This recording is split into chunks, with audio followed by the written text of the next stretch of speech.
ده انجام کمینه که نویا چکدارن رخصنا داعش تروریست ده لبیابان سوریه سه افسرین رژیم سوریه هات نکشتن.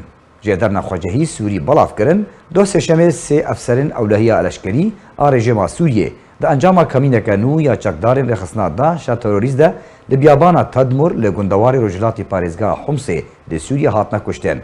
گریدای همان مجاره جدران سربار کر گوجی کو بالافرین روسی جهن بالاف بونا چکدارن داعش تروریست لدورن آسریا و بیابانا رصافا لگندوار حمایه رجلات و گندوار رقایه در دورا جای بشرید ناورا رقا و دیرا زوره ده به بهتر جه چی ایریشه بمبباران کرد.